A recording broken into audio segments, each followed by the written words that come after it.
Tô muito feliz que esse livro entrou nessa lista. Bom dia, boa tarde, boa noite, eu sou a Carol Ambrose. Sejam bem-vindos a mais um vídeo no meu canal. Será que esse ano eu finalmente consigo monetizar ele? Veremos. Preciso do auxílio de vocês. E como vocês conseguem ver no título desse vídeo, eu vim compartilhar com vocês o top 10 das bookheads. Eu acho que eu assisti mais de 200 vídeos diferentes de melhores do ano. Se eu não me engano, chegou a 240, mais ou menos. Então eu sinto que eu fiz um compilado bem justo. Até tentei pegar gente aqui do Brasil, gente dos Estados Unidos, Austrália, Inglaterra, etc. Peguei de vários lugares da América Latina. Os vídeos que eu consegui entender, eu peguei. Eu sei até que eu peguei uma menina que é da Itália, mas que faz vídeo em inglês, então deu pra eu pegar. Então assim, tentei pegar de vários lugares, tá? Pra ter um repertório um pouquinho mais mundial, não só Estados Unidos ou só Brasil. Com as introduções feitas, vamos agora passar para a lista, para o top 10. Começando pelo 10º lugar, que teve 15 aparições diferentes, que é Bad Eater and Other Names for Cora Zhang, da Kylie Lee Baker. É um livro de terror que foi lançado em 2025, não saiu ainda no Brasil, não sei se em algum momento vai sair aqui, mas esse livro eu já tinha ouvido falar durante o ano e eu fiquei muito intrigada, tenho muita vontade de ler. Não vejo a hora de finalmente pegar, porque eu sinto que vai virar um novo favorito, tem tudo para funcionar perfeitamente comigo. E a premissa dessa história é que a gente acompanha uma mulher que faz limpezas de cenas de crime, super legal o trabalho dela. E aí, durante a pandemia, ela tá no metrô com a irmã dela e ela presencia uma pessoa desvivendo a sua irmã. Só que aí, logo antes dela ir de arrasta, gritam pra ela Bad Eater, que é um termo que começou a ser vocalizado durante a pandemia pros asiáticos. E eu acho que eu esqueci de contar, né, pra vocês que a personagem principal é asiática. Então, assim, vai falar de pandemia, vai falar de relacionamento entre irmãs, vai falar de racismo, mas um racismo muito específico, direcionado aos asiáticos. Tem tudo para ter conversas maravilhosas e trabalhar temas muito importantes. E eu acho que eu vou amar esse livro quando eu ler, mas eu ainda não li. Então, se você já leu, coloca aqui nos comentários, por favor, o que você achou. Vamos agora para o 9º lugar. Em 9º lugar, temos 2 livros que apareceram 16 vezes, né, em 16 listas diferentes de melhores do ano. Catábases, da R.F. Kuang. Esse eu já li e eu gostei bastante. Admito que a minha sensação ao ler este livro foi um grande quase. É tudo muito bom, mas faltou alguma coisinha a mais em vários elementos para eu amar e favoritar, que nem eu fiz com os outros livros que eu já li dela.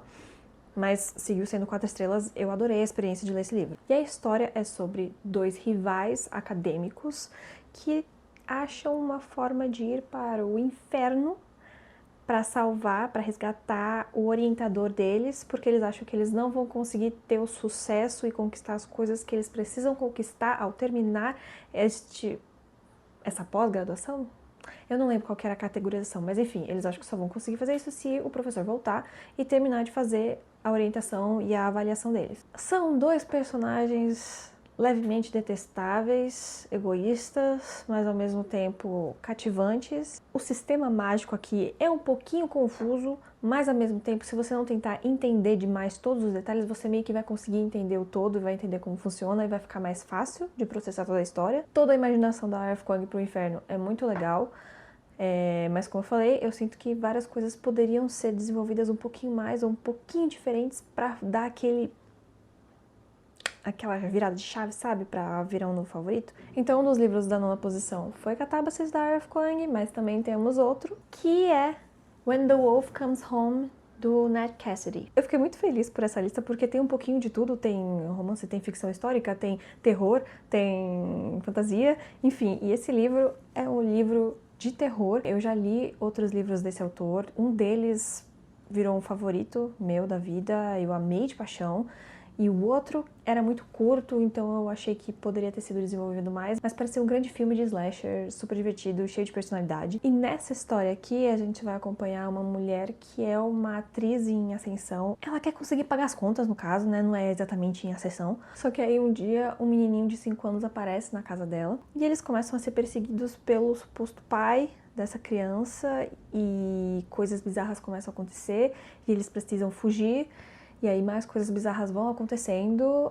Não sei muito mais sobre esse livro porque é um livro que eu quero muito, muito ler.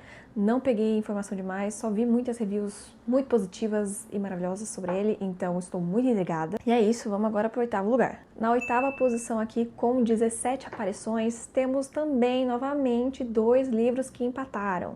O primeiro sendo The Raven Scholar, da Antonia Hodgson. Eu sempre troco o sobrenome dela.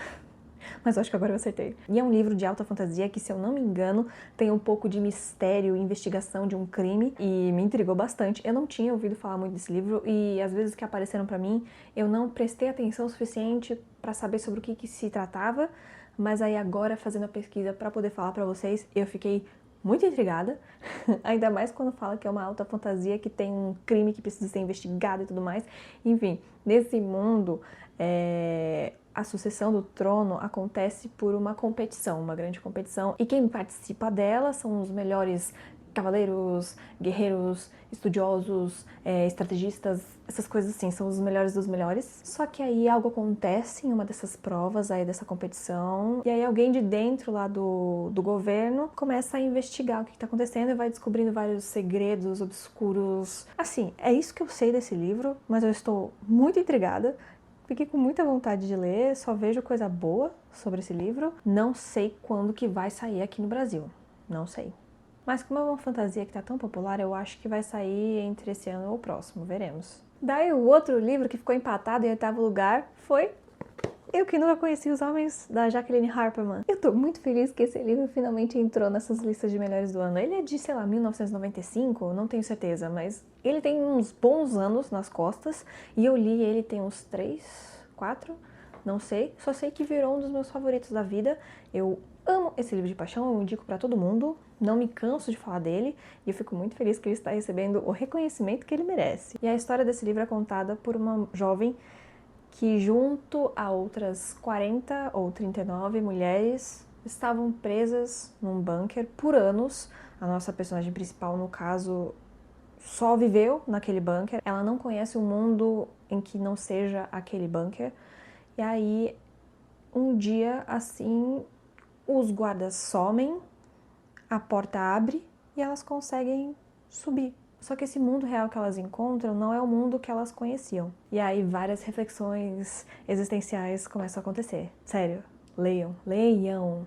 Ele mudou algo em mim e eu acho que vai mudar algo em você. Vamos para o 7º lugar. Em 7º lugar temos uma romantasia que foi lançada em 2025 e eu acho que já saiu também aqui no Brasil, que é O Cavaleiro e a Mariposa, da Rachel Gillig. Quase que eu esqueci de falar a quantidade de aparições, mas foi 18. Tá? Apareceu em 18 listas diferentes. Eu não sou a maior leitora de romantasias, então eu não tenho o maior conhecimento da maioria que aparece, porém, essa autora é uma que eu já venho tendo vontade de ler a outra duologia dela, que é Uma Janela Escura, e ao ler a premissa desse livro, fiquei levemente intrigada, porque né, ela escreve livros que são romantasias, mas que tem uma vibe mais gótico, dark, assim, então eles me intrigam um pouquinho mais. Mas o que eu vi, né, da premissa dessa história é que a gente acompanha uma jovem que mora numa catedral, foi criada nessa catedral, e ela serve como vidente pra lá, então ela tem vários sonhos, visões, etc. Só que aí outras videntes começam a desaparecer. Ela quer entender o que tá acontecendo, ela quer descobrir a verdade. Então ela mete o louco, vai pra fora,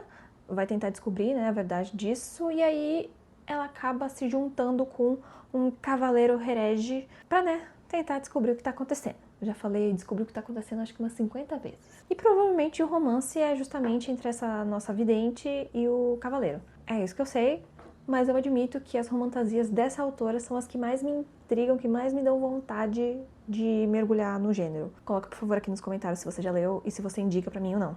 Passando agora para o 6º lugar, e mais uma vez teremos um empate, só que esse é o último, o resto não tem mais empates. Então, com 19 aparições, temos primeiro Como Arruinar um Casamento, da Alison Espach, que é um livro que eu quero muito ler, tava com muita vontade, vi muita gente que eu confio na opinião sobre livros mais ou menos desse gênero gostarem e indicarem, então fiquei mais intrigada ainda pra ler. A história é sobre uma mulher que acho que teve várias perdas na vida, não tá vendo um sentido de continuar aqui no nosso plano.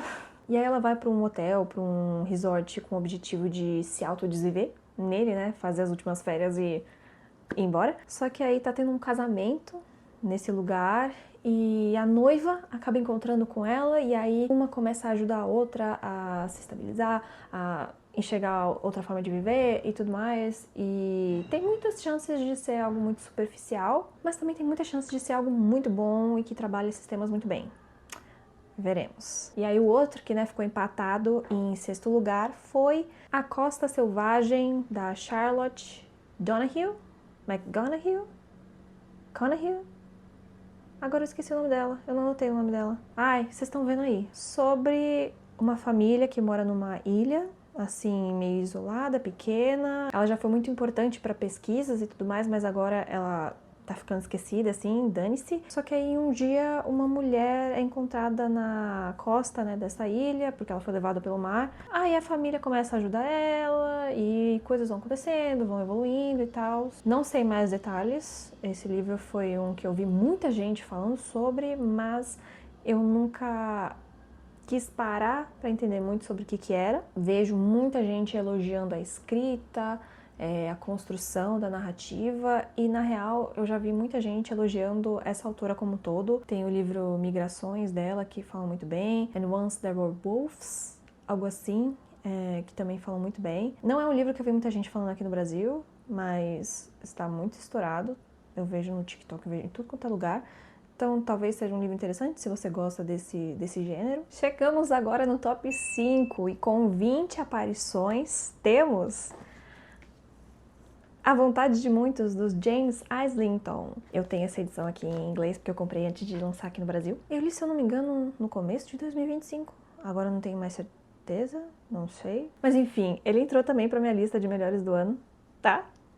Eu amei, adorei. Eu acho meio difícil eu conseguir explicar a premissa desse livro, mas é sobre um jovem órfão que recebe uma oportunidade de mudar de vida e entrar para uma escola de pessoas top desse mundo. Só que esse nosso protagonista, ele esconde algo do passado dele que vai importar muito pro mundo e pra narrativa, né, pra construção da história. E eu preciso destacar que a coisa mais foda desse livro é o sistema mágico, o sistema político desse mundo, porque é um grande esquema de pirâmide. Eu não tô brincando. O esquema de poder, né, de como que as pessoas têm a quantidade de poder que eles têm, é um grande esquema de pirâmide, porque quem tá aqui em cima consome de todo mundo que tá aqui embaixo. O sistema político é dividido em 3 poderes diferentes, e cada poder desses tem as suas hierarquias, os seus triângulos de responsabilidade, de poder. É muito foda, é muito foda. Eu não sei se eu vou conseguir fazer justo pra explicar assim tão rápido. Eu fiz um vídeo separado só desse livro, se você quiser ver. Mas é isso. Achei super justo eu entrar na lista de melhores do ano. Fico muito feliz. Quero muito ler a continuação. Agora, com 22 aparições no top 4, temos Os Favoritos, da Laine Fargo. Esse é um livro que eu tenho que admitir que eu não tive nenhuma vontade de ler, de saber sobre. O pouco que eu sabia, eu tinha preguiça, então eu sinto que não é muito a minha vibe, mas apareceu na lista de melhores de muita gente, não só aqui do Brasil, mas, né, de todos os países que eu já falei. E se eu não me engano, é uma história que acompanha a vida de atletas olímpicos, né, que no caso são patinadores no gelo, e aí tem muita fofoca, tem muita intriga, tem gente levemente insuportável. É um negócio meio assim. Se você tem mais opinião sobre esse livro, por favor, coloca aqui nos comentários, eu vou adorar. Pelo pouco que eu sei, ele parece ser uma mistura de Daisy Jones and the Six e O Morro dos Ventos Uivantes, sabe? Entrando agora no top 3, com 23 aparições, temos um dos meus livros favoritos da vida, que foi o meu melhor livro de 2024, e eu estou falando de Blood Over Bright Haven, da M.L. Wang. Essa é uma fantasia Dark Academia muito complexa em como funciona a magia daqui, mas ao mesmo tempo muito foda. A nossa personagem principal é alguém extremamente falho, ela tem vários defeitos, ela não é pra ser uma princesinha perfeita, mas ela é muito cativante, ela tem uma evolução absurda e todas as temáticas que esse livro quer abordar é feito de uma maneira muito linda, muito foda. É um pouco triste e devastador, tá? Então se preparem por uma carga emocional muito alta. E a nossa personagem principal, ela consegue ser a primeira mulher a entrar pro grupo de altos magos desse mundo, que sempre foi tomado só por homens, uma mulher nunca entra, e é só a cada 10 anos que uma mulher tem a oportunidade de concorrer a um desses cargos, e aí ela é justamente a primeira que finalmente consegue. E essa cidade Barramundo, né, que ela vive, é supostamente uma utopia. Tem uma religião específica muito forte aqui, muito presente, que é a base de como essa cidade foi fundada e tudo mais. Vocês não estão preparados para as revelações e para os tapas na cara que você vai receber e que a personagem principal vai receber. Vamos agora pro top 2. Aqui agora a gente já dá um salto, tá, na quantidade de aparições, com 38 aparições. Em segundo lugar, temos a queridinha de muitos, Taylor Jenkins Reid com Atmosfera. Essa história, se eu não me engano, é sobre astronautas lésbicas. Resumindo assim, grosso que nem uma idiota, mas é uma mulher que consegue entrar no grupo de primeiras mulheres cientistas da NASA. E aí, né, ela vira astronauta, mas aí esse grupo de mulheres começam a se relacionar e ela vai encontrando amor lá. Várias coisas acontecem, só sei disso, eu sei bem pouco desse livro, porque eu não gosto muito de coisas de astronauta, de NASA, não me interessa muito, e ficção histórica não é um gênero que eu leio muito, mas essa autora, ela é amada por todo mundo. Eu já li Os Sete Maridos de Evelyn Hugo e eu achei legal, eu acho que eu dei 3 estrelas e meia, eu achei super sólido, eu gostei da escrita dela, mas não foi um tipo de narrativa que me cativou, mas né, como todo mundo ama, eu acho que muita gente vai amar e faz super sentido ele ter entrado aqui nessa lista. Se ela vai lançar alguma coisa, eu sinto que muita gente vai amar, porque ela funciona pra muita gente. Então é isso, vamos agora para o grande vencedor. Você consegue adivinhar qual é? Porque eu adivinhei qual que ia ser. Com míseras 49 aparições, temos Amanhecer da Colheita, da Suzanne Collins. O livro dos jogos do Hamlet que a gente estava esperando há muito tempo. O que dizer desse livro, se não altamente devastador, triste e super, super importante para nossa época atual. Conversa sobre controle de narrativa, sobre silenciar vozes de pessoas que são colocadas abaixo das outras por motivos de preconceito, por motivos de julgamentos. E eu acho que esse livro não precisa ser lido só depois de ter lido a trilogia original, porque como é uma prequel, eu acho que o máximo seria interessante ler o livro do Snow primeiro e aí depois desse, porque dá uma contextualização da evolução, né, do personagem do Snow, então traz uma carga melhor aqui e dá uma base, né, de como tudo foi surgindo. Mas assim, essa série deveria ser uma leitura obrigatória nas escolas, de tão importante e impactante que ele é em todas as instalações, tá? Em todos os livros tem uma coisa muito importante a ser trabalhada, assim como a temática principal do Pão e Circo, dos Jogos Vorazes, etc. Merecidíssimo. Esse livro também entrou na minha lista de melhores do ano, então essa foi a lista dos melhores livros do ano de 2025 para as bookheads. Eu não sei nem se eu falei antes no começo, mas eu tinha olhado Instagram, TikTok, eu olhei aqui no Booktube, foram em várias redes, tá? É por isso que eu coloquei bookheads mesmo. E isso é um vídeo que eu queria muito fazer, eu gosto muito de compilar e fazer contagens e planilhas e analisar dados. Eu gosto de fazer isso, então eu queria muito ter feito esse vídeo. E tô feliz de eu finalmente ter gravado. Então, por favor, coloca aqui nos comentários se algum desses livros aqui apareceu na sua lista de melhores. Conversa aqui comigo, por favor. Não se esqueçam de me seguir nas redes sociais, porque eu também crio conteúdo nas outras redes, tá bom? Sou bem ativa lá. E é isso. Um beijo. Até a próxima.